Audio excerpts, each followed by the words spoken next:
it may not be the case today. Alhamdulillah. So welcome everyone. Assalamu alaikum wa rahmatullah to those who are joining us on social media for today's Protect This House online webinar. Today's topic is going to be raising a family in love with the Quran. Inshallah, we're going to be excited to be joined with Sheikh Abu Isa Ni'matullah and Ustada Taymiyah Zubair. And for those of you who are new, this is an Al Maghrib Institute webinar. Al Maghrib is an Islamic education platform. We've been around, alhamdulillah, for 22 plus years now. And our mission has always been to make Islamic knowledge easy and accessible. We're very excited as part of that, of the promise, alhamdulillah, to be able to offer this experience to you all. Now, these topics that we've been covering, alhamdulillah, we had the pleasure a couple of weeks ago to be joined as well with Sheikh Yasser Qadi. Inshallah, we're going to be having, and Sheikh Yasser Burjas. We're also going to be having Sheikh Omar Suleiman, inshallah, for the next session this week. So the reason for facilitating this series is through kind of encouraging the content of the Protect This House class, alhamdulillah, that's inspired these topics. This is a class basically on giving you a clear guidance on family life, how to improve your relationships with your family members and deal with all the highs, the lows, the difficulties, the challenges that come with managing family relationships.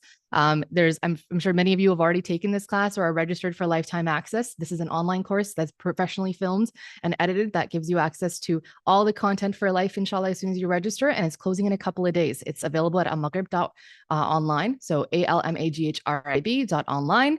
Check that out. We're going to have it linked in the chats here. It's going to be on the description there on YouTube as well, and make sure that you continue this journey because I'm sure there's so many questions that have been coming up in these previous sessions that we haven't been able to address. We do our best, but you definitely need a lot of time, a lot of energy and commitment to do justice to this topic. With that said, I can't wait to have you guys enjoy this session for today. As a former child, I know it is very difficult for parents to facilitate a love for the Quran in children that in a way that makes it feel natural and that they continue outside of the the years of childhood where you're forced to sit with it or forced to do things when your parents have full control over you, take certain classes, attend madrasah, attend evening or those Skype sessions that you used to have with qadis overseas, which I just got a call for. I'm glad those are still going on, alhamdulillah, and going strong. So I know it's quite a journey. And many of you who are now parents probably have had their own challenges with trying to kind of foster that love of Quran in your own kids while making it something that is a journey that they enjoy, that is inspired and that continues, inshallah, into their adulthood. So one of the really cool parts of Protect This House as a class is that there's a lot of modules that kind of focus on parenting tips and tricks and how to inspire that kind of connection with Deen in all facets, especially with Quran and Quran memorization as well. So I highly recommend you check out those modules after you watch this session, inshallah, and start binging in those as well. With that said, once again, keep saying your salams, letting us know where you're coming in from the chat. We'll hopefully have some time for you guys to ask questions, more so at the end of this session. So hold on to your questions and get ready to enjoy this session. And once again, for those who are coming in, alhamdulillah, this is something that is one of the many programs that Al Maghrib Institute offers. We have so many programs that kind of meet people where they're at and with the needs that they have when it comes to the relationship with their deen, whether it's, knowledge-based travel programs like Blessed Voyage or virtual seminars from home on Zoom or on-demand courses like this one or Ilm Spring classes that are actually focused on children and developed for children. Our focus has always been to ensure that Islamic education is always relatable, is easy to connect to, is impactful, and is always accessible for you all, whether you're, coming in from various members of family, if you're an individual, if you're a student, if you're an elderly person, inshallah, you're going to find so much benefit in so many of the programs that Al Maghrib offers. So Sheikh Abu Isa, hopefully you guys know by now, he is the instructor for the class. He has, mashallah, had been a specialist in this topic, especially taught this around the world for over a decade, I believe, mashallah, and then now kind of immortalized it online for us, alhamdulillah. And he kind of teaches all of our heavy hitter, kind of more intense seminars when it comes to fiqh and more difficult, time periods of life, such as the fiqh of death, etc. And Ustada Taymiyah Zubair is actually, mashallah, one of our instructors here at Maghrib Institute, who is an established teacher of Quran. She's got a focus on tafsir and word analysis. This is very much so part of her legacy, mashallah, that she's got with Al Maghrib and through her, of course, through Al Huda Institute as well. And she's, mashallah, been a respected and inspiring role model for us. She teaches many tafsir classes with Al Maghrib, as well as classes on the women's empowerment and notable women of the seerah and in Islamic history. So we're very excited to bring both of them on, inshallah. to discuss, inshallah, for this topic, and then for you guys to get the opportunity to ask some questions once again in the end. And I see the Sabat Taimiyya, alhamdulillah, is with us. Inshallah, Sheikh Abu Isa is joining us as well. And we're going to jump right into the conversation in just a second. So with that said, assalamu alaikum wa rahmatullah to you both. How are you guys doing today? Oh. All righty. Bismillah. All right. It's been a couple of weeks. I know we've, hopefully we're not rusty, alhamdulillah. I know there's a lot to discuss, inshallah, for this topic. You know, Ustad Taimiyya, I don't know if you know, but I think you were probably my semi-introduction to Quranic tafsir when I was a kid, not to age you at all. Yes, I remember those days, Hafsa, very well. I think I was in your first classes that you started teaching in Al-Huda. I remember when you were like... Not the first, but really? Yeah, some of them, mashallah. Okay. That's awesome. You're younger than I am now. That's how crazy this is. I guess so. Alhamdulillah. So what's crazy is that you said was, she said remembered, and no one's talking about that, and we're only talking about ages. What do you mean? She's still my teacher. She's more my teacher than you are. That's better. That's better. Was, used to be, no, was isn't the beginning of the journey, mashallah. You know, mashallah, Sheikh Hafsa is in every Al-Maghrib class that I teach. Mashallah, she's in every Al-Maghrib class. You tell him, Ustad Taimiyya. You tell him. I always get cussed, Ustad. You see me on screen for the entire classes. AE used to criticize me being up at 4 a.m. that I was sleeping through the class. Subhanallah. Allah. I remember those days. Anyways, I started off so polite, always good intentions. The bickering has started, alhamdulillah. But Ustada, Sheikh, I'm very excited. I know this topic is one that a lot of young parents struggle with or want clarity on, raising a family that's in love with the Quran, facilitating that in your homes. We'd love to hear more from it, inshallah. So I want to pass it off to you to get the discussion started. Bismillah. بسم الله الرحمن الرحيم الحمد لله رب العالمين اللهم صل وسلم وبارك على نبينا محمد وعلى آله وصحبه أجمعين اللهم لا سهل إلا ما جعلته سهلا وأنت تجعل الحزن إذا شئت سهلا اللهم أعني على ذكرك وشكرك وحسن عبادتك يا رب الكريم. Assalamu alaikum wa rahmatullahi wa barakatuh, everybody. Good evening to the folks in the UK, and good afternoon, late afternoon in the States and Canada and those sides, and good very late night towards the east of the world. Taimiyya, what she said that AE is the guy that does all the heavy, depressing, boring stuff, which means that you do all the happy and light stuff. This is what her implication is, which to be honest, maybe is probably close to the truth. I have all the depressing stuff, which means that you're going to shine today, because today is a nice, happy topic. No controversy. Mashallah, you were able to make all the heavy stuff nice and light and digestible. You think so? Yeah, I think so. I don't think so. I think Hafsa needs convincing. But anyway, tonight's going to be a nice change, because we started off with Sheikh Yasser Bajas, which was a lot of personal experiences, and hoping that the audience would pick up on our personal experiences with our older kids. And to be honest, I think many did, but a few didn't. I think it went over their heads that they didn't realize what was going on, that through the conversation of two different approaches to schooling and ourselves, that they would pick out the kind of things that they could replicate themselves. They could see themselves in one of their kind of projects. And then with Sheikh Yasser, it was nothing but depression. Absolutely the most depressing thing we've ever done. We knew that from the beginning. We knew that it was going to be during, and then afterwards it was depressing. On Thursday, I'm going to take Sheikh Omar to town, and that's going to be a far more combative situation, because there's a lot to be answered for the new liberal agenda amongst Muslims, which is to get folks more active, especially our kids. And I want accountability for where our kids have gone as a result of that. Their aqidah is completely ruined, and their activism is, mashallah, through the roof, and Palestine might have become the social media agenda in the eyes and hearts of all the people, but what happened to the children? And that's going to be, as I said, and I can already see the tension on Thursday. So tonight is going to be nice, mashallah. I don't think even Hafsa can find controversy. Even Hafsa can find controversy in what happens tonight, inshallah. So look, what I would like to start off with is everybody, subhanAllah, one of the most amazing things about Quran and children is that the least practicing of Muslims, like the most secular, the most far away from the deen, they want their children to love Quran. It's amazing, actually, and something that, of course, you would have seen in your life with all the amount of students you have, which is in the tens of thousands, not even thousands. And I see it. I'm not those who have already taken Protect This House from previous students and those who are taking it now know that the irony of this class is that I'm not great with children, right? I don't have a natural affinity with kids. I'm not great with kids. I much prefer, adult teaching and education. And I think that every Quran teacher, male or female, that teaches children is exactly how the Prophet ﷺ described them. Yani, there's no point in me saying they're superstars, they're what do they call them? Unspoken heroes or what the phrase is. But the heroes that people don't really know about.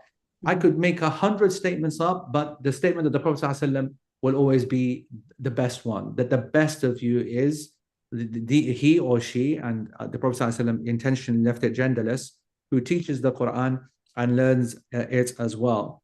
And obviously the vast majority of people who will learn the Quran will be children. And it takes a special skill, and the Prophet ﷺ is putting spec on the people who do that. That spec is a real one from Allah subhanahu wa ta'ala, because only the people of Quran can teach the Quran properly. And we know that the Prophet ﷺ said that they're the people of Allah subhanahu wa ta'ala, his specific chosen people. So they're special people who not only teach the Quran, but obviously teach it to the intended audience group, which is kids. And everyone's desperate for their children to receive that. I've seen, like, coming up to the school that my wife teaches at or whatever, not personally, because like I said, I'm not great with the kid kind of interaction with me is not great, but I observe they're the least practicing people ever. And it's like, I can't even believe what's happening here. But the kid has been made ready, and they've got a mushaf, and they've got a little hijab that has been forced on and whatnot. The environment that's being created with the hope that their kids connect to this Quran is, subhanAllah, only testament to the miracle that the Quran has, even in the most sealed of hearts, even in the most distant of hearts. And, we all know that the impact of that Quran, what the Quran can have. I am going to pass this over to you to present what you feel about this subject, because we're also desperate for our children too. And obviously I will share some of the things that I did with my own kids. I'm all right with my own kids because I can get away with a lot more with my own kids.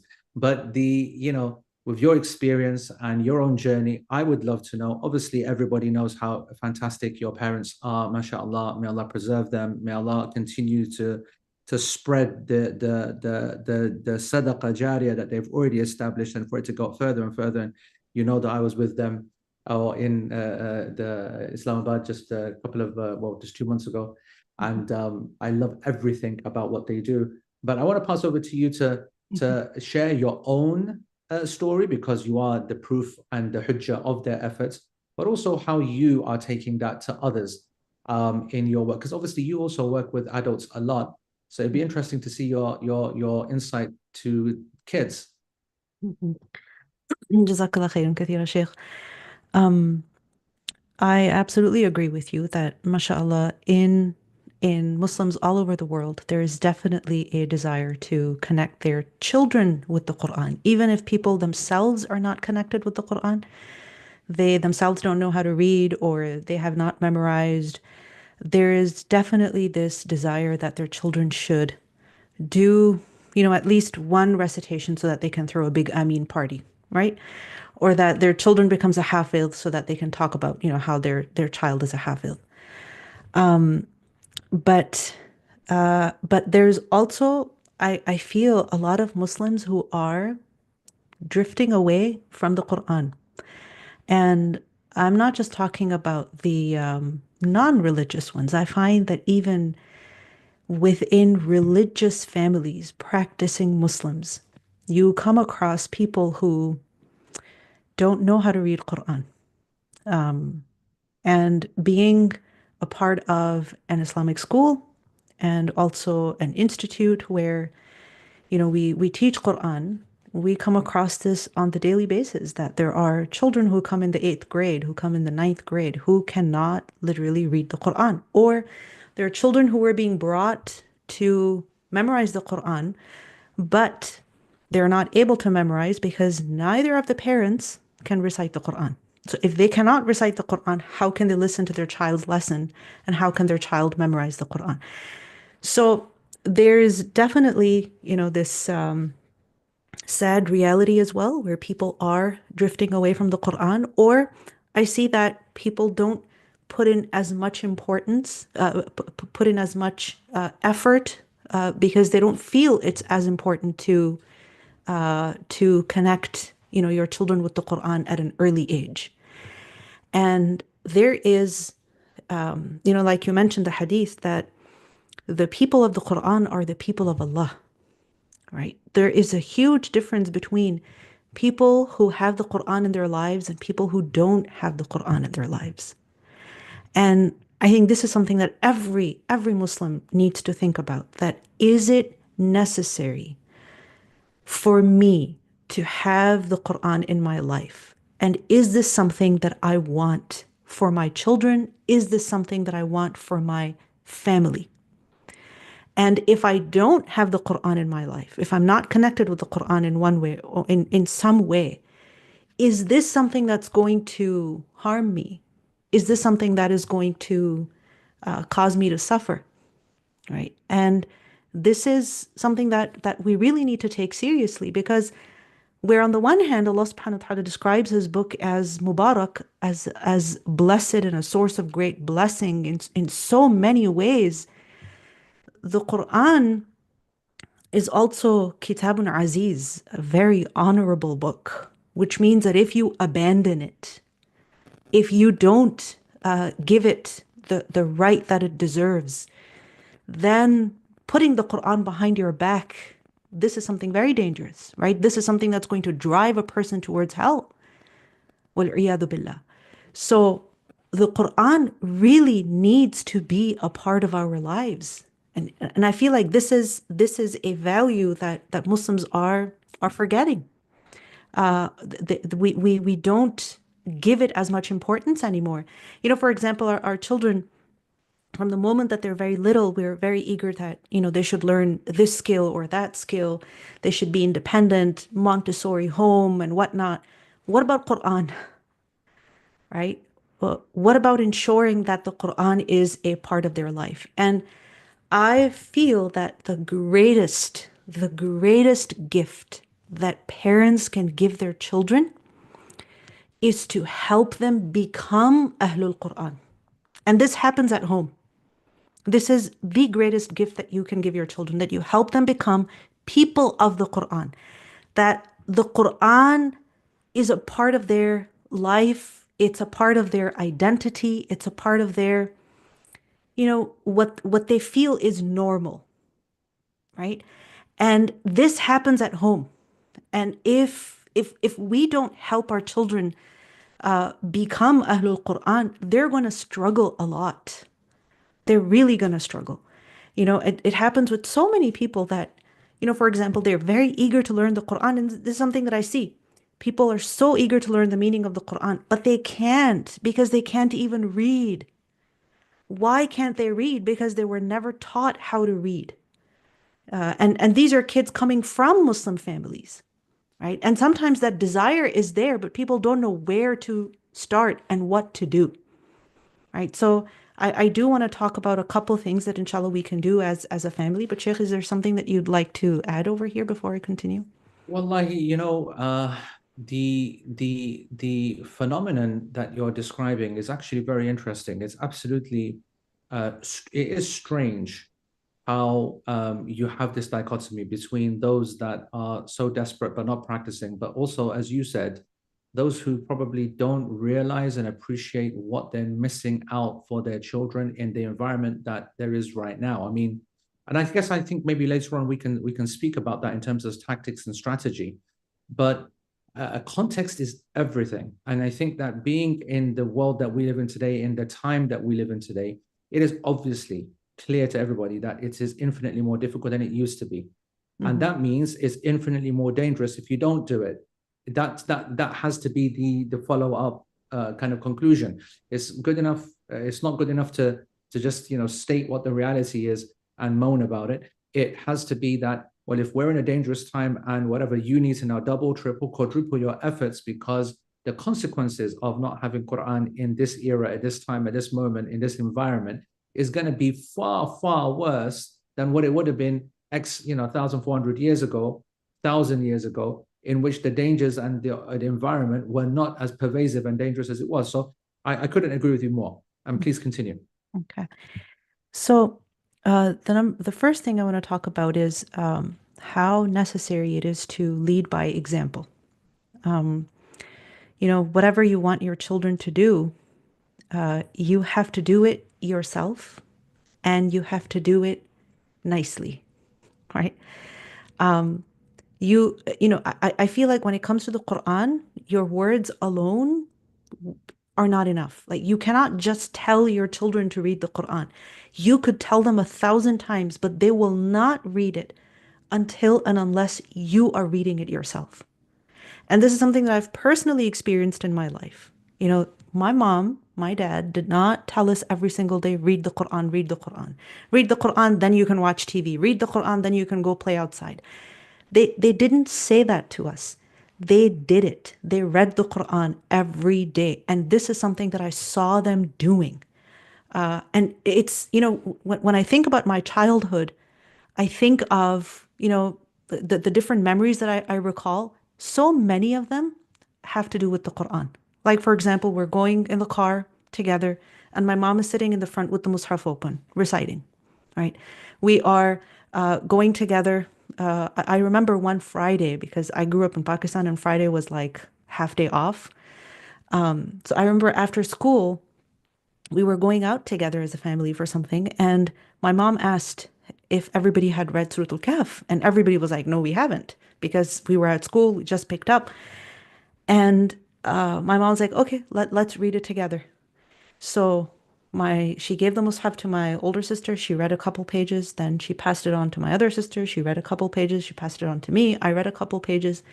And like this, by the time we got to our destination, we had recited the entire surah, right? So one is that we just tell our children and we shame them and we criticize them, or we make Quran reading as a condition for getting some things, or for getting, your parents' love, or anything like that. But the main thing is that if you do it yourself, if you make the Quran a part of you show that, yes, this is something important to me.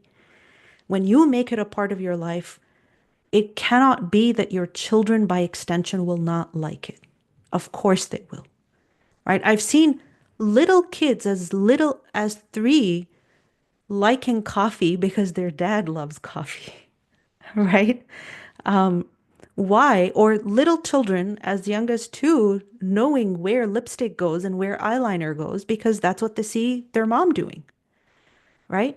So whatever you do, whatever you dedicate yourself to, your children will automatically pick it up. And not just that, you have to you have to read the Quran and love the Quran yourself to be able to transmit that love. Because again, there are people who will read the Quran, who will study the Quran, but they make it into such a big, like a headache, like a chore, right? And what their family witnesses then is that Quran causes stress to my mother, right? Quran causes stress to my dad. And they associate the Quran with something negative or something difficult or something that is not fun. So this is why I emphasize that you have to connect with the Quran yourself, and you have to do it in a nice way, right? You have to do it with ihsan. And when you do it with ihsan, then you'll be able to transmit that love. Because ما أنزلنا عليك القرآن لتشقى. Allah subhanahu wa ta'ala did not reveal the Quran so that you're miserable, right? So that you're unhappy. No, the Quran is supposed to be a source of happiness and joy for us. فَبِذَلِكَ فَلْيَفْرَحُوا, right? This is something that's supposed to be a source of joy, not misery. Subhanallah. So the way that you approach the Quran yourself, right, has to be positive, so that you can transmit that positive connection, to your family. And for example, with my parents, like my nephew when he was born, a long, long, long time ago, first grandchild in the family. I remember how so often, like my dad would just take him and, from my sister, and he would just, have the baby laying on the bed, and he would just sit next to the baby and recite the Quran, right? His morning recitation would be with the baby in front of him, right? And the baby is, kicking, cooing, making noises, etc. But, you know, uh, the child from a little from so early is getting exposed to the Quran, right? We think that the only way to connect children with the Quran is that you take them to the madrasah, you take them to the teacher, but it has to be at home, right? So you have to lead by example, not just with the recitation, even when it comes to studying the Quran, right? Like for example, my mom never told me that I have to study the Quran. Not once. This was my own decision because this is something I saw her doing, that she's teaching the Quran. And once I remember my parents, their sheikh visited us. And I remember how this was a very long time ago, he had like a small copy of abridged Sahih Bukhari, all right, a very small, tiny copy, and a small copy of the Mus'haf. And he would have each in his either pocket, right? Quran in one pocket and the Sahih Bukhari in the other pocket. And, this is before phones and before any iPads. And I remember how anytime somebody asked him a question, right, he would take out either of the two books and he would, give the answer from there, or he would show. And it was so nice to see somebody just pick up the Quran, open it up, and, read the ayah to you, pick up the hadith book, open it up and show you the hadith. And he wouldn't just read it, he would show you, right? And I saw my mom as a student for the first time. And it was fascinating for me, right? That how she would always have a notebook with her and she'd be taking notes, and my dad also. After that, I saw how beautiful it is to study the book of Allah, how beautiful it is to study the religion of Allah. And my mom didn't tell me to study the Quran. I showed up myself. I took the registration form. It was one of the courses. I took the registration form, filled it up, and showed up for the interview myself. And my mom was just shocked at what is she doing over here? Subhanallah. But why did I do that? Because that's what I saw my mom doing. She was so passionate about the Quran in reading it, in taking it, in teaching it. That passion was something so real, so big that naturally it just came. Subhanallah. So lead by example. Words here alone cannot make a difference. Let me make a few comments. Jazakumullah khair. The first thing that came to mind, there's three things that came to mind when you were speaking. The first is that, out of all of the creatures on this planet, the absolute cleverest are kids.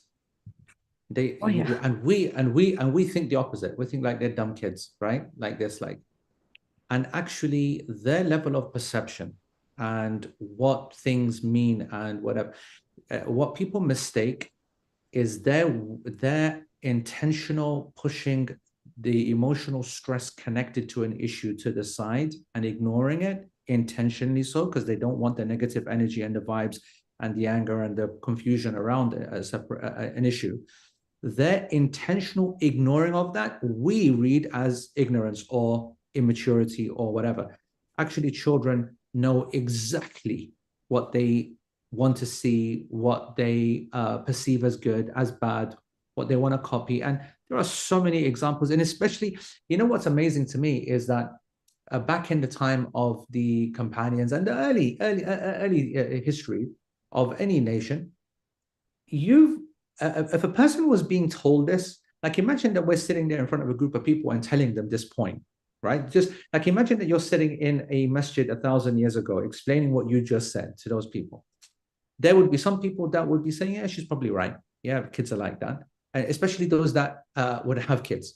Whereas If half of that audience don't have kids, they'll probably be listening to you and saying, I don't know. Whereas there's not a single person who just listened to you now on this webinar who doesn't have children that has any doubt in what you said.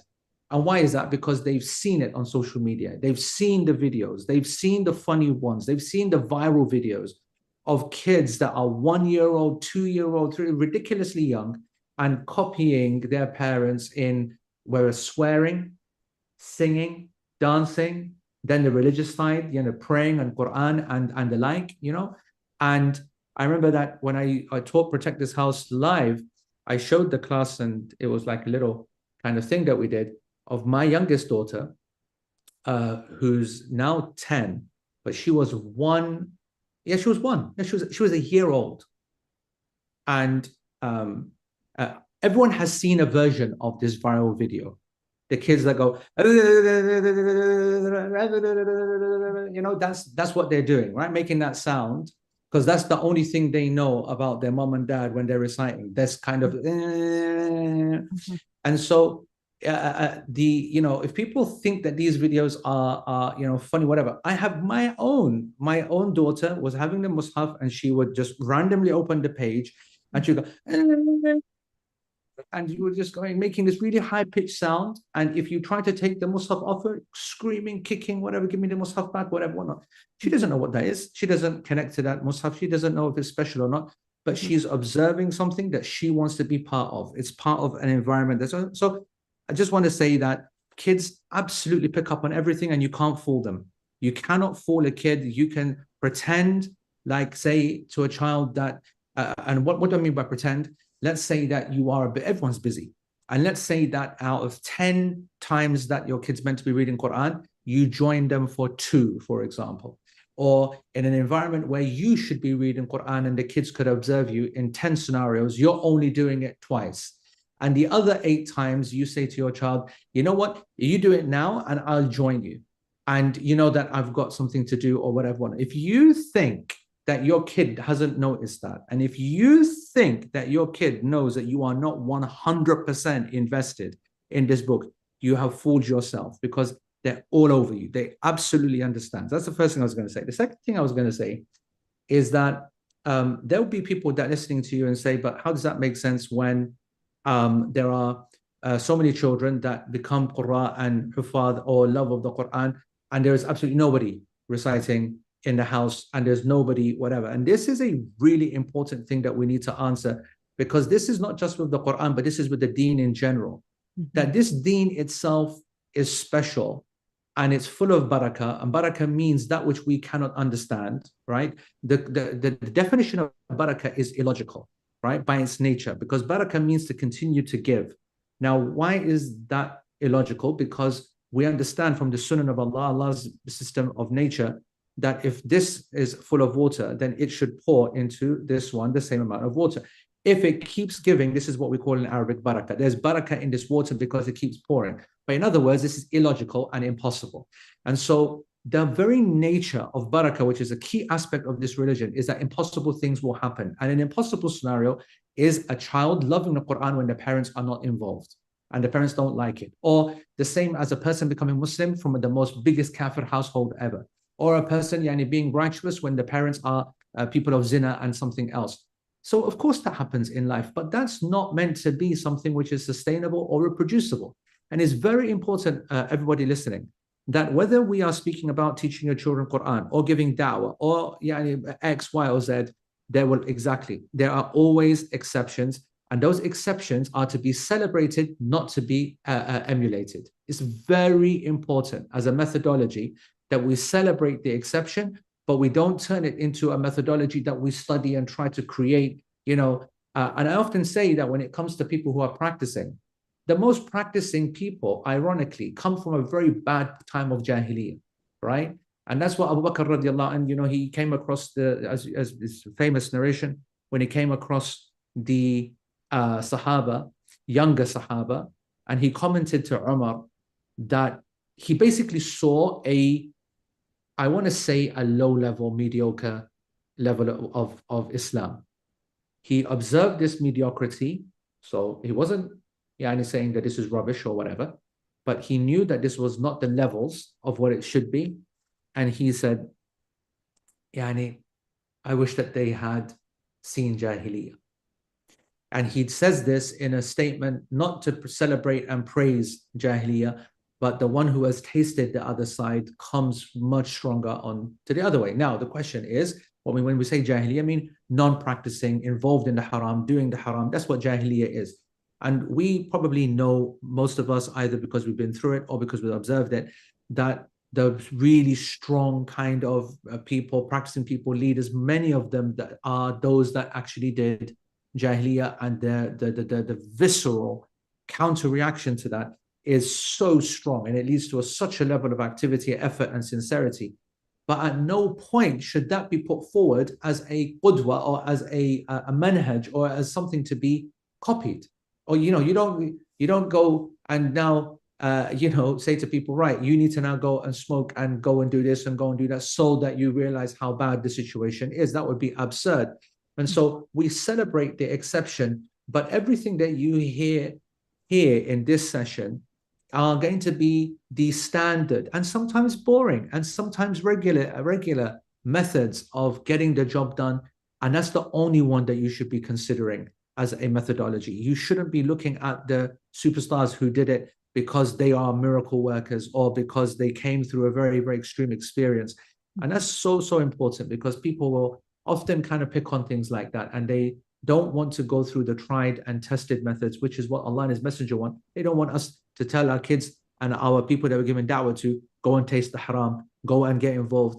And then you start to realize, and I want to add on to this, is that this used to be some of the source of bid'ah in the Muslim community, because there used to be different movements, especially mystical movements, that used to consider the importance of tasting haram in order to train the nafs, in order to train the ego, in order to humble folks, which is ignorance at its absolute height. And the scholars used to warn against it. So I think it's just something that is useful to know. Please continue. Sheikh, I'd like to add over here that, sometimes you have children growing up in the same household, even with the same parents, but not everyone, not every child turns out to be or grows up to be righteous, or abiding by Islam, or even learning the Qur'an. So the results are never in your hand, right? You just do what you can, hoping for the best. And each person will end up doing whatever, according to what tawfiq they get, according to their own, iman and their own effort. But just because you don't know what the future holds doesn't mean that you don't do your part while your children are young. Right? Why do you send them to school? Why do you take them to so many different programs? So that their options are open as they grow up, right? So instead of looking at the exceptional cases, or thinking that that if you're putting in a certain amount of effort, if you're doing something, you should be able to see the results that you desire. Just focus on what you can do, right? So a couple things I want to focus on is that, firstly, start early, right? And that means start exposing your children to the beauty of the Qur'an from a very young age. In fact, from the time of conception, right? Like, the mother should be reciting the Qur'an, because the baby in the womb is able to hear by a certain point. So your recitation of the Qur'an should be something that you do very regularly, right? While, during your pregnancy. I remember a sister sharing with me about how one of her goals was to be able to recite the entire Qur'an in her 3rd trimester, because her goal was that this is with me, this is our recitation, me and my unborn baby. I want him to be able to listen to the Qur'an from me, from this early age. And subhanAllah, there are, for example, my parents have always encouraged us that, while the baby is little, make sure that you recite the Qur'an while holding the baby, or while the baby is nearby, or like, for example, you put the baby down for tummy time, whatever, play the recitation of the Qur'an, right? And the main thing is that you want to start them, you want to start very early. Similarly, my youngest child, when he was born, somebody gave him like a cute little bear, you press the hand and it recites Ayatul Kursi, right? You press the hand again, it recites Qul Huwallahu Ahad, right? It recites all the surahs. And it's something small, but it's cute because children, they need toys, right? They need games. They need all of these things. So you want to use them to be able to bring Quran into their environment, but you have to start young. You have to start when they're very little. I remember Can I growing can I up. can Yeah, I can yes, I Sheikh, just go want ahead. to, because I'm getting old now, so I forget things. There's all these great ideas in my head, and then when we come to the No thingy, they're problem, all Sheikh. gone. So Yes. I'm just gonna just jump in and say, in the class in Protector's House, we covered this session in a lot more detail. So I'm just gonna share an anecdote from it because we're obviously limited for time. But they did serious studies about the impact of classical music upon the unborn. Mm. And they studied the impact of intellectual development. So they got focus group, and I mean at university level, peer reviewed, so quality study.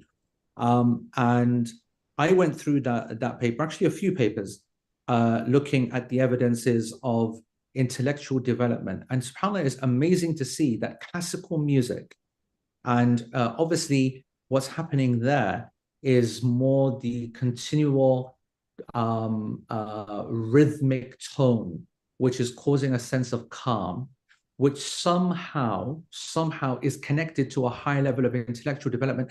They measure that, by the way, in terms of quality life outcomes at a later age. So this was over 20, 30 years, right? So they saw that those that were listening to classical music in the womb achieved more classical qualitative outcomes measured in a number of financial and eco-financial type, eco-social type kind of parameters. And the interesting part is how they were trying to work out what it is, because obviously there's no appreciation. Classical music, for whatever the haram, not haram, is an art, right? And the concept of art, it requires intelligence to understand what is art and what isn't art. The Quran, likewise, it is a intensely deep gift that operates on multiple different levels.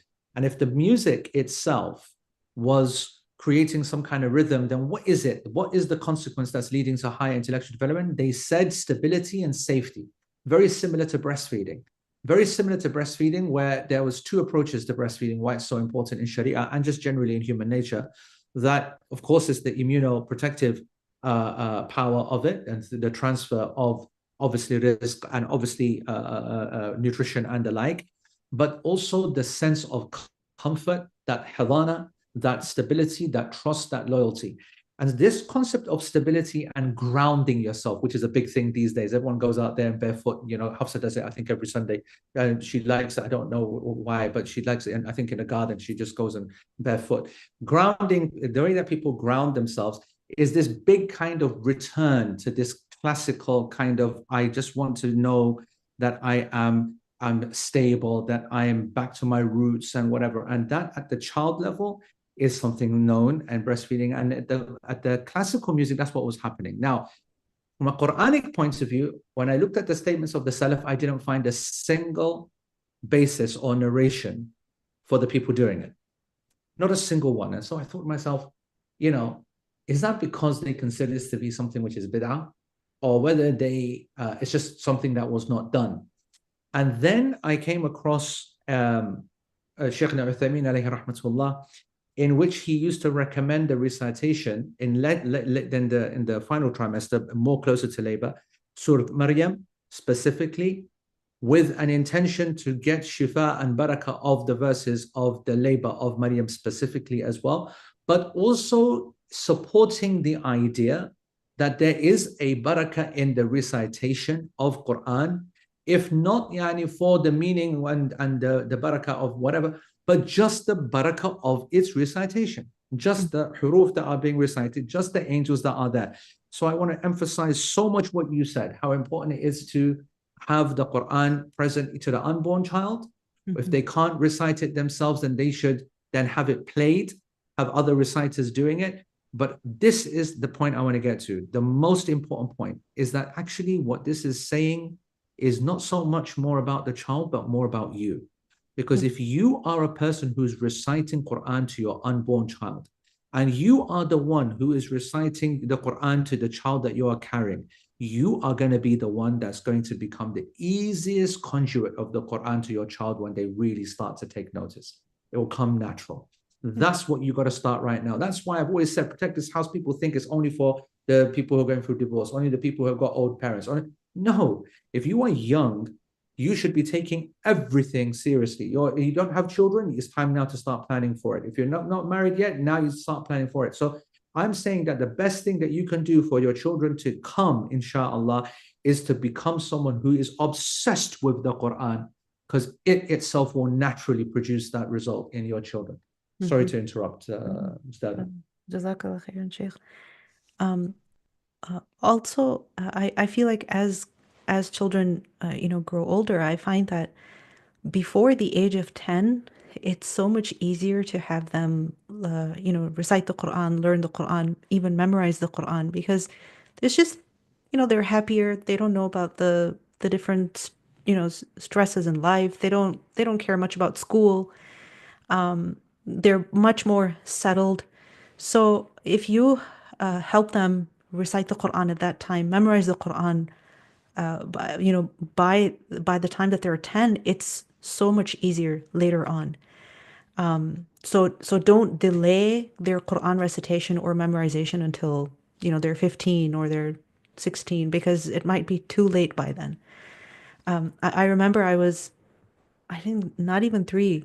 I don't know how little I was at that time, but my mom had our Quran teacher, come to our house every day after school to teach my sisters and I how to recite the Quran. And I remember the first few classes, because I was not supposed to be there. Okay, it was just my older sisters, but I wanted to be there.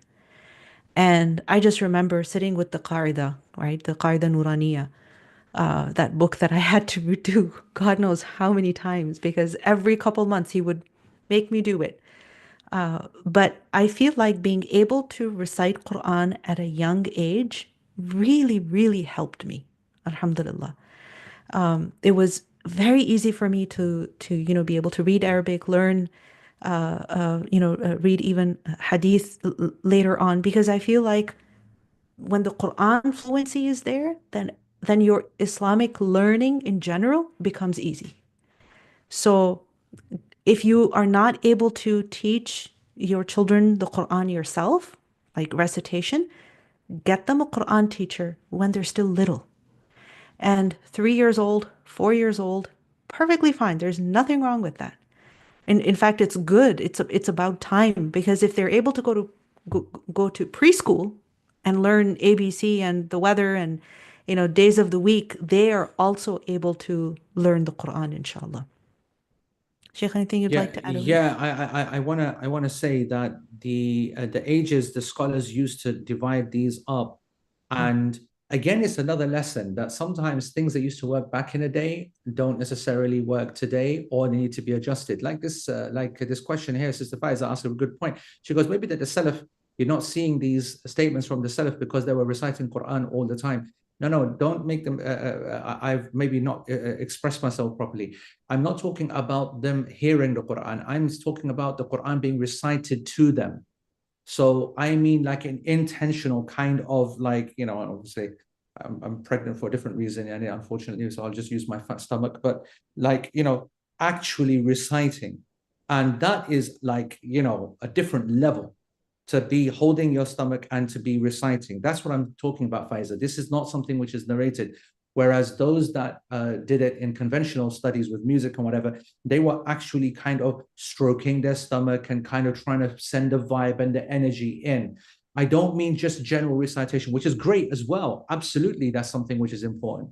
But I mean that you would have thought that you would see something like that. And I believe, as my analysis over the years, is because of their fear of bid'ah, about that people then don't take this as an act. And we want to make it clear, this is not the sunnah, and this is not something which was narrated by the companions.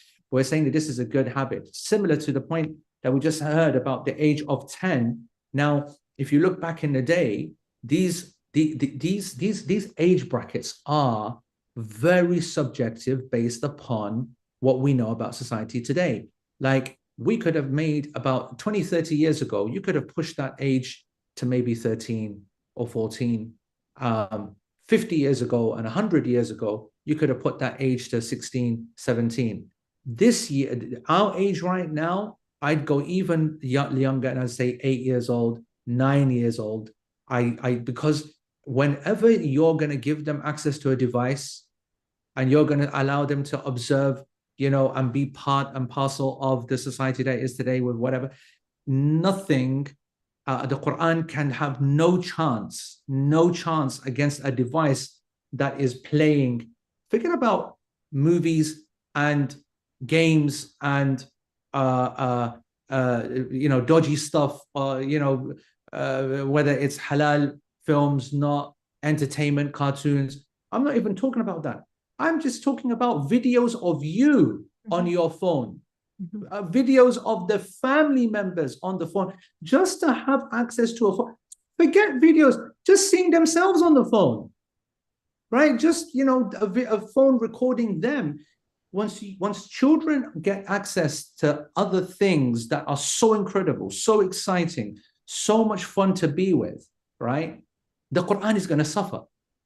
And the whole point of the age bracket discussion that we're having right now is that you have to take advantage of a time where the children do not have a care for every other thing else. They genuinely are obsessed with you. They're addicted to you. They love you. Their loyalty to you is 100%. In Protect This House, I give the example of everything's great until they go to around 6 or 7 years old, and every statement that you've made is the absolute truth until they come home and they say, well, Mr. Smith said so and so. Mr. Smith kaputtari yani, well, I'll give you Mr. Smith. Who the hell's Mr. Smith? And that's the point. As soon as another adult is introduced, you're now on the downfall. And you've got to get to your children and as much into your children. And I'm not saying you ruin their childhood. This is a skill, obviously, and there isn't one set way. You know your child best, right? This tarbiyah of children, which is the overarching field of the learning Quran. All of this is not something set in stone by the Prophet ﷺ. We do not have a template from the Prophet ﷺ, and thank God we don't. Otherwise, we would be in sin. Yes. We would be in sin if we weren't able to emulate that. It's been left open, as we've said all the way through Protect This House, that what is Islamic is what works. What is the deen is what works. And it can be newfangled theories, and it can be Rosetta Stone methods, and it can be using Quran Explorer repeats, and it can be a loving mother, and it can be a scholar father. It doesn't matter, it's what works. But there are a few absolutes in this whole equation. One of those absolutes is that everything is vying for the attention of your child. And you've got to take advantage when you are the number one focus of your child. And it won't last long, and it's getting younger. It's getting younger and younger. We're losing our children earlier and earlier. When we have the mobile phone discussions in class, you see that it was easy as pie 5-10 years ago to say that the kids are not getting a phone until 18 years old or university or whatever. Who's able to now, 10 years later, hold out until university? People are cracking as soon as they go to, I think you guys call it middle school or whatever, age 11 years old, right? The justification starts coming that this is now not the local school. Now they're walking further away, and I need to have emergencies. I need to whatever. Now the justifications are coming from school, where the teachers are saying, right, you can put that into your phones or put that into your notes, and the kid is now feeling every single. Yeah, it's becoming impossible. This age is going to keep getting younger and younger and younger. And what that means is that our Quran focus has to also then be accelerated before you lose your children. So I want to emphasize this point that whilst your kids are super loyal to you, which they are up until about 7 years old, and then it starts to wane. And then after 10, and when they start getting exposed to the outside, then the Quran is competing against too much. Yeah, it's too much. But yeah. Please carry on.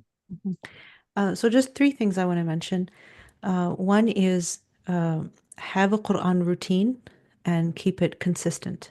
So, for example, if that means reading Quran with the teacher every day, or reading the Quran with you, or listening to the Quran, or going together for a Quran class, whatever it may be, but you got to schedule it in. Because don't just wait for that time to show up one day where you will somehow read Quran, yourself and your child. It's not going to happen. It's not going to happen today. It's not going to happen tomorrow. It's not going to happen for the whole week, for the whole month, for the whole year. It's not going to happen. So you have to schedule it in and be consistent.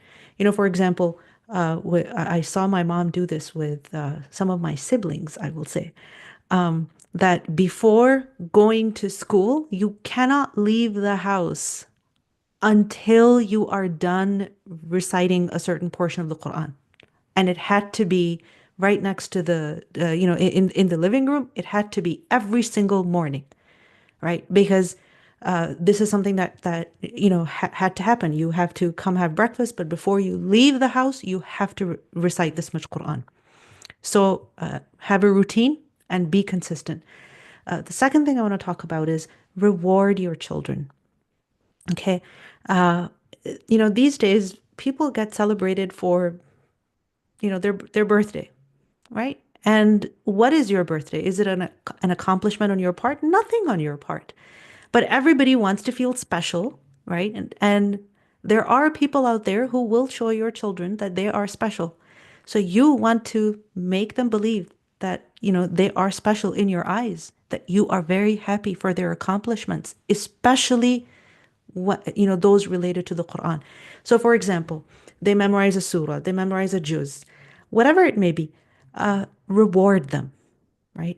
For example, one of my kids loved a certain cartoon. I'm not going to mention which one, but they loved a certain cartoon.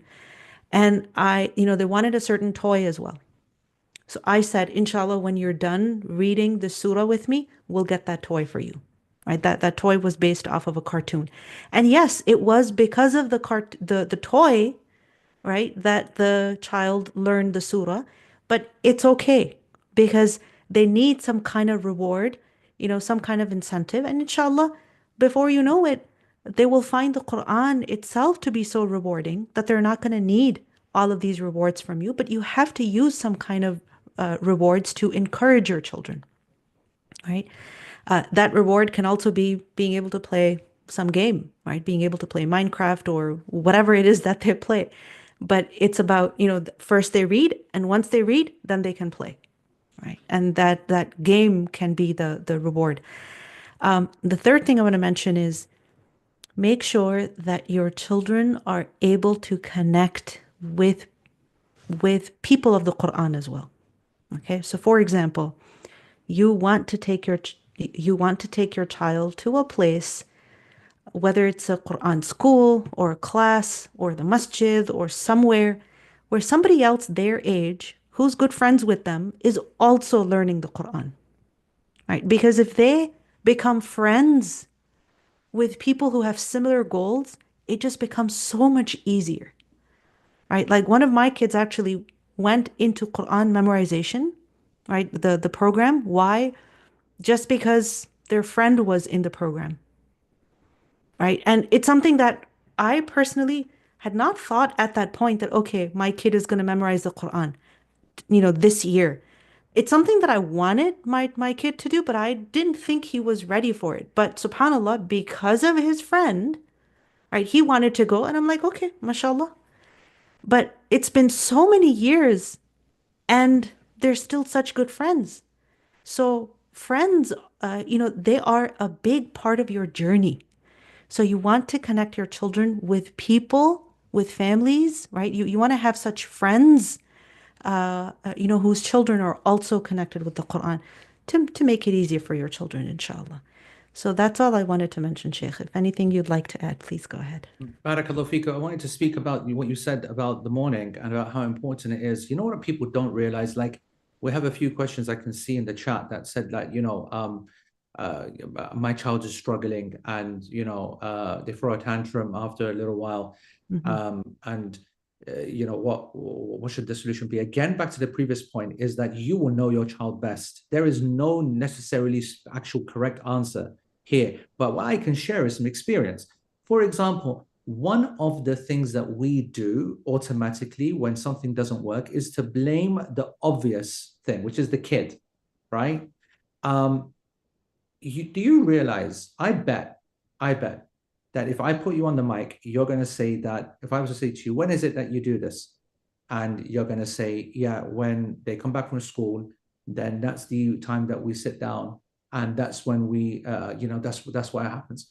I ask you that your child wakes up, goes, knackers himself out the whole day, right? The kuffar get the absolute prime time of your child's attention, alertness, awake, everything fully. They milk that to the absolute T, right? And then they give you the leftovers at the end of the day when your child's half dead, right? And the only thing they're interested in is to put the TV on, see a bit of cartoons, have a bit of milk and biscuits and whatever, and then play. And you're like, right, I needed to do Qur'an and Qaida, and they've got no connection to it. There's no fun associated to it. There's no mates doing it. It's not turned into joyful activity. It's not something that you do yourself, whatever. There needs to be a far more original assessment of conditions at home. Why don't we now change this scenario where you are part of it? You're now doing everything as part of it being a game and fun and showing prizes and showing all that kind of stuff that you guys know best with your kids, but doing it first thing in the morning. You don't like waking up first thing in the morning. A kid, if they go to sleep at nighttime, has no problem waking up first thing in the morning. And you've got to be taking advantage of that. Your child, if they're having concentration issues, focus issues, whatever, I guarantee it's because you're doing it at the wrong time. So I'll say this comment on the issue of timing. It's very important to give them the prime time as well. And there are many studies that speak about the darkness and how its pros and cons work. And the darkness for children is not a positive situation, especially when it comes to alertness and focus. And so we're sticking our kids in evenings and the like, and that's not giving them the best chance. The other thing, what was the second point you mentioned, Ustad? What did you say? Reward. Reward, subhanAllah. The reward system, right? Now, in educational methodology, there's a big discussion about, avoiding instant gratification and delayed gratification. And obviously, we go into a lot of this in Protect This House and try to analyze it. And obviously, Sue Palmer is, at the head of this, and she's fantastic. There's no doubt about it. But at some point, you have to just accept that the job can't be done except in this way. Yes, it's like cheap. Yes, it's cheap. I don't mean cheap in terms of thinking. I mean, it's just like a cheap move. That it's something which you have you might even say it's not sincere. Bro, we're not teaching Qur'an to children and for them to be sincere about it. We're creating habits. We're creating association. We'll be happy, nice and proud. We'll stick across our heads and fly the absolute flag that there's no sincerity here. We'll take any possible move. We just want them to do it for their mates. We want them to be paid. We want them to think that they're going to become millionaires, superstars. All of that rubbish, and no problem for the kids to use that when they're still kids. We'll do the refining afterwards. We'll deal with the correcting intentions afterwards. We'll deal with the deep tadabbur and the appreciation and loving of the Quran and dying for the Quran afterwards. Now let's make sure that it's not a nightmare. Now let's make sure that we don't associate it with anger. Go and read your sabak. Didn't I tell you, whatever, whatnot? What? If your children only associate Quran with your anger and with punishment, what did you expect? So there's got to be positivity. There's got to be happiness. That's why I'm not involved at all with my kids and Quran. That's a joke. The idea of anything being associated with negativity is not going to have success in your children. And I think that that's really important, that you take the instant delayed gratification argument to the side. This is the sunnah. The Prophet ﷺ used to, in Sahih Muslim, we know he used to reward the children double. We know that the Prophet ﷺ, when he used to see kids, he used to give them that little bit of extra kind of love and care, because that is the cheap tactics, quote unquote, that a child appreciates and responds to. So khalas, we're going to use it. If you're going to use it at any other time, this is the area in which you'd use it. There was another question that someone mentioned. Okay. Yeah, go ahead, Hafsa. Yeah, go on. Jazakumullah khair, Sheikh. Sorry, I just want to be mindful of the time. I see that we're kind of going into questions as it is. There's some folks who've already submitted them earlier, so I wanted to take them in order. The first one was, how do you deal with a 5-year-old that says that learning Qaida is boring? What would the best response be? Can I say this? She's right. That 5-year-old, shake her hand, is the most boring thing in the world. That is why the skill of teaching children is all from the parents. That is why you are absolutely risking everything. To combine this question with another one that was mentioned, that we're two working parents and daycare or something is starting at 18 months or blah, blah, blah.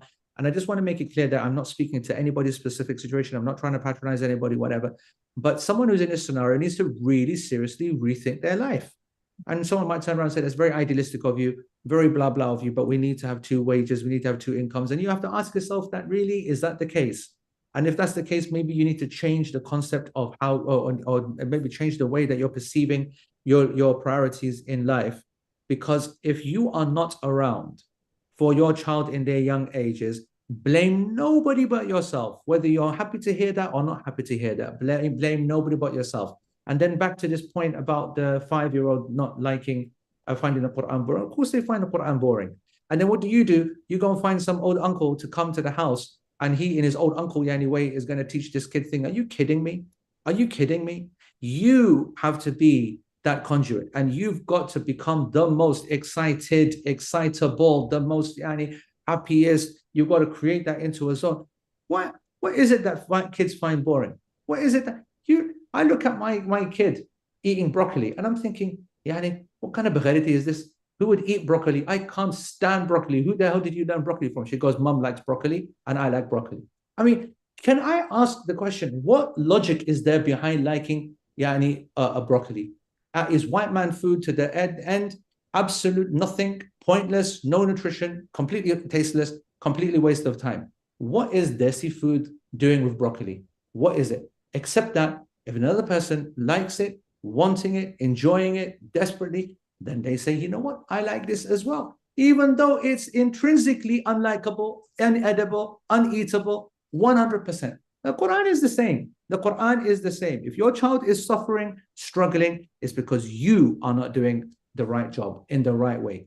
Just pointing that out there. Yeah. Go ahead, But Hafsa. Sheikh, sorry, I also want to add over here. I also want to add over here that sometimes Please temper my answers. Yeah, Qur'an starting a broccoli war at the end of the No, webinar. Get the whip and rein me in. No, it's not about the broccoli, but I just want to add that sometimes you try to teach your children the Quran yourself and it just doesn't work. I've seen that with some parents, that they're able to teach one child, but not the second one. The second one, the temperament is just so different, always fighting with the mom or always fighting with the dad. And if you feel like you are becoming a hurdle now in the process of your child learning the Quran, and you can find a teacher who can teach them better than you can, then alhamdulillah, that should be an option that should be considered, because you don't want that in your sense of responsibility that I should teach my child the Quran. You are actually turning them away from the Quran, because if every Quran lesson turns into a battle, turns into an argument, turns into some kind of a stressful situation, that is not healthy. So you see what works for you. Jazakallah khair, Ustadha Taimia. Honestly, one thing I've noticed from this entire discussion, from the point of the course itself, is that this is all realistic, like practical advice. This is not what you want to hear. This is what you need to hear in order to get the results that you want. And I think that's the summary of Protect This House and why I encourage people to take it a lot. The first time I took it, I want to say like 8 years ago or something, when it was filmed here in Toronto, there's a lot of tough pills to swallow. There's a lot of like inherent like warring that you had to do with yourself. Like, no, this is not right. You should be able to do it differently. You should be able to do it, in a much more aesthetic and easy in whatever way. And I should be able to balance my life. And the older you get, or the more the more you see and understand of the world, the more you realize is that this is the solution if you actually want to get the results that you want out of your family. And the proof is in the pudding. The people that I see that do it this way versus those who are still wondering as their kids are growing up, like, how do I fix this? What's going on? Why do I have no control? I did my best. Is that it's not rocket science. It's tough pills to swallow. And again, for those who are listening still, inshallah, make sure that you do take that next step and you register at almaghrib.online, because the course is closing in a couple days. So that opportunity is going to be gone for a bit. So make sure that you don't lose it. The next question that I have, and we'll only take maybe one or two. I want to be mindful that we don't go too far after the clock. And we have the live Q&A sessions coming up as well. So, exactly. We have hundreds, inshallah, of questions that'll be answered there. Is it okay to play Quran in the background as kids play? Reference to the ayah where the Quran is recited, we should listen to it and not talk whilst it's being recorded. Yeah, so this is actually more of a fiqh issue than it is practical, because everybody wants to have a positive kind of environment and the Quran background. And classically, the vast majority of scholars are exactly as what the questioner is indicating, and as what the people understand, that the Quran is to be listened to and properly, and is not to be taken like background music or revision and just something in the background and the like. And you will find hardly any of the classical scholars or even contemporary scholars having the, I don't want to say having the guts, but going against that, because it makes sense. It's actually very straightforward. It's not something difficult to understand. However, I want to share with you, unfortunately, it never ever came out because I just got too busy. It's just another project on my desktop. But I interviewed Sheikh Abdul Rashid Ali Sufi, who is the eminent reciter of our time. And he's someone who is close to me, and I love him so much. And he always gives me a lot of time, and he mentors my kids as well. And so, you know, he Sheikh, I'm affords. jealous. I'm sorry. No, you should be jealous, by the way. MashaAllah. This is something I'm super proud of. If everything that I've achieved was to achieve that, then alhamdulillah, I made it. Alhamdulillah, mashallah, tabarakallah, subhanallah, subhanallah, subhanallah, mashallah. So you know what he said to me in private? He said to me, I never understood these scholars. And he goes, I bet that the most of them are not involved in the Quran and the recitation of Quran. And I loved his answer so much, because I was always, when I hear this, I was like, man, it's got to be better than nothing, isn't it? Yeah, I get it. And I'm someone who teaches the tadabbur of Quran. And, you know, the whole point that you got to take it serious and you got to listen carefully and you got to read carefully. And that's my thing, right? And however, I know that at the same time, you've got to, you know, look at what the alternative is. And, you know, we're about to take Quran away from so many people who are cleaning at home, right? And doing the mundane actions only because they're not 100% connected. And Sheikh Abdul Rashid said, absolutely ignore what these scholars are saying. There's no evidence for what they're saying. Let the Quran be played all the time. It doesn't matter whether you're focused, whether you're listening, whether you're not listening, but it will be something that will be entering your heart, and it will be having an impact even though you don't realize it. And I'll tell you right now, I couldn't possibly endorse anything anymore. I'm so happy about this. I want to make this as public as I can. I hope to finish this interview one day and get it out, published on YouTube or something. But absolutely do not hold back. Isn't there a difference between a samir and mustamir?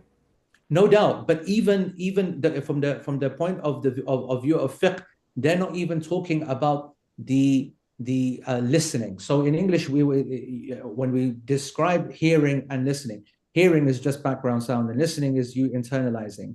The scholars were not even interested in people who were at the hearing level. Yani they're not even their haiba for the Quran, their awe and their sense of respect that they want for the Quran is that they are, you know, forget about that level. You should not even be disrespecting the Quran at the hearing level, right? And we're saying that again about context.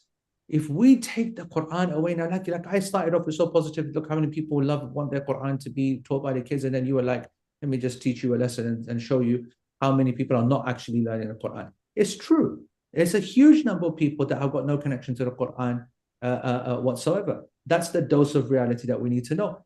And imagine if we turn around now and we now take off, like, you know, the restaurants nowadays are owned by Muslims. It's crazy, right? They've heard that you can't have the Quran playing, right? And so they go to now music. It's just like we're handing them the excuse to now put music, because there is a difference. I agree completely that eating in silence is a bit weird. You've got to have something going on in the background. There is definitely a vibe when there's something happening. And suddenly we took the Quran out. Now, I appreciate the fiqh arguments, but I think that we're in a time right now that if we don't fight back against it, or push back, against, you know, this kind of invasion, then and bring up the Quran back into the hearts and minds of people, you know, I just, you know, and so what Nadia says is so true. Tell me who you see right now, anybody, anywhere, except that they've got headphones on, right? Like the concept of silence is gone. And so therefore there are people that are always listening. And we're saying you can't walk and listen if you're not fully invested in the Quran, and you're not fully making insult, and you're not fully making istima', and come on. Yeah. True. The next and final question that we have is, I wish I had this meeting a long time ago. My kids are older now and they still don't know everything about the Quran. I try to teach them, but it's still not enough. What's your advice to me in this situation? I there's two things I would like to say. One is, when they're older, it's very, very important to have deep conversations with your children.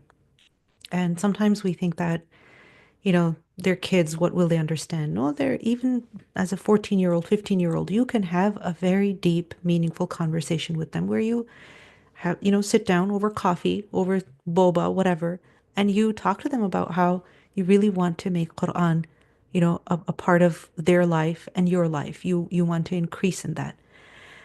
It's possible that the conversation doesn't go well, and it's also possible that it goes well, right?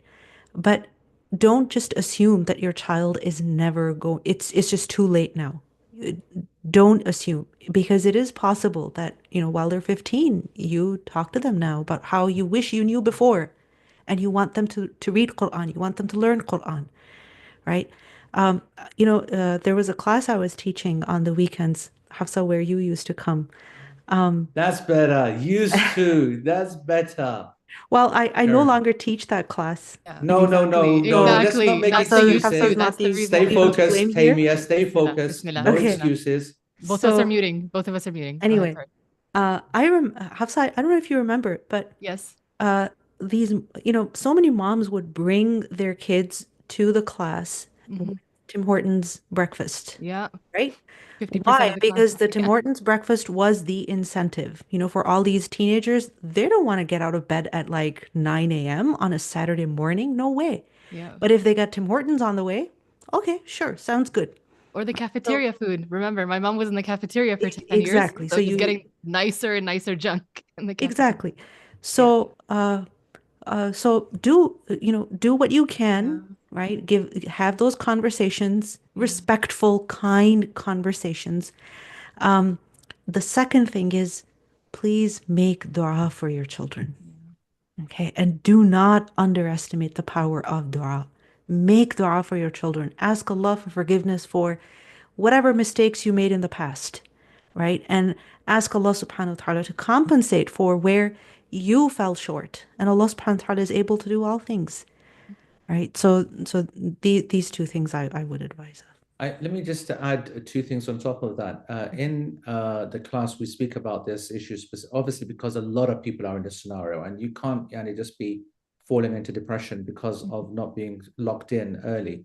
Sa'ad al-Ghamidi, I think everybody, well, maybe not everybody, I mean, there's a different generation, but Sa'ad al-Ghamidi is a very famous reciter of the Quran, very nice, sweet, Saudi, Hijazi, singy-songy type thing. Actually, he should be really like Gen Z, Gen Alpha. He should be their guy, right? Because that's what people like now, auto-tuning all these recitations. Anyway, so Sa'ad al-Ghamidi is that singy-songy type kind of reciter, and still nice and still good enough. He actually has an interview, very famous, which has now been translated into English somewhere on YouTube, where he tells his Quran story. He started at 18. Yeah, he was not practicing, not involved, nothing, whatever, whatnot. And it's very interesting. So I just want you to be aware that it is never too late. The second thing I want to say is from practical experience, that if you've missed the opportunity to influence your child in the time that you are meant to, and they gave you your full ear and loyalty, and now they're in their teens, and it's very difficult to now get their ear. Nice conversation, maybe not a tough conversation, definitely not. It doesn't matter. Whatever you try, something it might go through, might not go through. Either way, if you can't get to that child, you know who you can get to? You can get to who's going to be the people around your child. Okay? So you now change tactic and strategy. And I have advised different families with this, done it very successfully, meaning that when it comes to the older ages, we're now in a different paradigm and different set of priorities. So your son or your daughter is going to make friends with people that they're going to love more than you. All right? They're going to love more than you. That's just the reality that it is. The love for a parent goes in this kind of thing. So it starts off high like that, and it carries on like this, and then it drops in the teens, and then it goes like this, and then it starts to late 20s, and then 30s, it starts to increase again, and it goes through rocky ends, and then it's an absolute mega high at the end where there's a lot of regret. There's different emotions that are pushing that up and down, but there's a big dip, and a lot of people lose their hope for their child when they're in the dip, and that dip, it starts at teens, and it might not start going back up again until mid-20s, and a lot of parents forget that. So first of all, I want to say, be hopeful about your kids that you're thinking are hating you or not interested in you. It's just a different zone that they're in. But you know who's in that zone and who's occupying your position? It's their mates. And if you have the ability to physically engineer, and you do, you've got to be clever to it, physically engineer the environment that they're going to be in, and the class and the clique that they're going to be in, and who they're going to be able to actually spend time with. And you choose those people who are from the people of Qur'an, just watch the magic play out by itself. Okay. And a classic example would be going to a new school. And if you get ahead of that school and you go to that school and you find the Islamic Society or the MSA that's already there, and they exist now in middle school, high school, and university, and you say to them that, okay, I want you, listen, I'm going to come. I don't know you and you don't know me, but in a week's time, I'm bringing my kid to, open day or whatever, blah, blah, blah.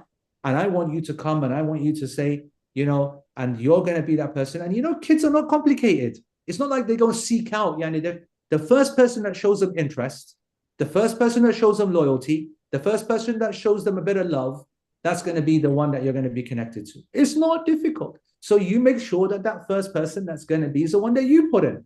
These are dirty tactics, which are all part and parcel of the strategy that's needed if it went wrong in the first time. The game is never over. The game is never over until I'm singing. And this fat lady ain't singing until 99 years old. All right? So that's enough from me. Hafsa, take it away. Jazakumullah khair. Ustada Taymiyyah, may Allah subhanahu wa ta'ala bless you, increase you, make you better than your parents. And big shout out to my boy Imran as well, and the rest of your family, all the love. And Hafsa, yeah, thanks, mate. Cheers. Yeah. Jazakumullah khair, Ustada and Sheikh Abu Isa, mashallah. I feel like all of us felt that. This is a lot of practicality. There's a lot of really good tips and tricks here. And I love that people in the chat were also sharing their own advice and what worked for them and what they were struggling with and motivating each other. I saw someone saying that they just started taking classes when they're in their 20s. And now they're, mashallah, having so many classes deep and their family is not religious and their journey is still going, and many people, there's so many stages of that childhood. Like there's your preteens and then your late teens and your 20s and whatever, like that. The door is never closed until you yourself choose that you're not going to make that effort anymore. So jazakallah khair to everyone for motivating one another. And I will say, when you're going through something that's as complicated and as stressful as trying to repair and to get healthier and happier family relationships, you definitely need a good support system. And what I love about the Maghrib online communities is that we have these Telegram groups. We have the chance to converse during the Q&A session. So you get a lot of that push and that motivation if you're someone who's been in a rut in certain aspects of your life. So definitely that's a great part of the experience outside of just the technical knowledge and the information that you receive from Sheikh Abu Isa. So Jazakumullah khair, Ustadha Taymiyyah, for being part of this experience once again. We look forward to continue to benefit from you, and inshallah seeing you every day this Ramadan for a Ramadan 360 program. Allahumma lakal hamd ya Rabb. Allahumma lakal hamd. This is why we make dua. There's always hope. Guys, there's always hope. We got hope for this big child here. Look. Yeah, so inshallah, if she can come back. I can mute. You can come back. You can come back. That wasn't me in the chat. That wasn't me in the chat. All right, ya Allah. Okay, all right, Sheikh. Jazakumullah khair for your contributions today. We'll see you very soon, inshallah, on Thursday with Sheikh Umar Sulaiman. For now, take care. Assalamu alaikum wa rahmatullahi wa barakatuh. For everyone who's still left behind, and subhanAllah, the tongue biting that you have to do in these sessions, subhanAllah. But I do encourage you guys, everyone who's here, we just give you a bit of a taste of all the experiences that we cover and Protect This House. But for those who haven't, seen it before, you're just coming in for this session, make sure, again, you go to almaghrib.online, you register your spot, inshallah, in the course. And as soon as you do, you get access to the student portal. And there you have a full course binder. You have all these modules already ready to go, and all the topics that we cover in the class about family relationships, your parents, the role of women and womanhood, the family concept, all the details about raising your children, the relationship between the husband and the wife, and complications when it comes to that. Like we were talking today about recitation. Where is that one? I think that's in the family concept. There's a whole bit about child development right here, Quran memorization, counseling issues, just all the nitty gritty that you need to know is covered in detail. And as you can tell from today's conversation as well, there's nothing held back. Like all the types of things that you want to have addressed in an open and a frank environment with someone of knowledge. Alhamdulillah, we cover it through this class. We also have 4 live sessions, as we mentioned previously. I know we don't get a chance to cover Q&A and do justice to it in these sessions. We do as much as we can with the time that we have, but we have 4 dedicated Q&A sessions that are supposed to be for an hour. You usually run closer to 2, that you get a chance to ask Sheikh Abu Isa all your detailed questions about the contents of the class. And of course, you have a course binder and additional resources as well. So once again, the website is almaghrib.online. You got a couple of days left to register for it. So don't waste any time, inshallah, and make sure you share this link with your loved ones, because this could be the pivoting point for somebody's really difficult time that they've been having with their kids, their parents, their spouse, whatever it is. And if you can have a part in repairing that, subhanAllah, the ajr is unimaginable. So if you have any questions about it, if there's anything that we didn't get a chance to cover, or you want to know more about registering, send us a quick email at online@almaghrib.org, and we'd love to support you there. And we look forward to, inshallah, seeing you guys in the class, in the Telegram group, and inshallah, making this a lifelong journey with you all. For now, take care, stay happy, stay healthy, stay safe, and join us this Thursday, before I forget, at 3 p.m. EST, slight time difference for Sheikh Omar Suleiman, coming back, inshallah, with Sheikh Abu Isa as well for our final iteration in this webinar series. And we're going to be talking about bringing change through family. Once again, 3 p.m. EST this Thursday. We'll see you guys then. For now, take care, stay happy, stay healthy, stay safe, and assalamu alaikum wa rahmatullahi wa barakatuh.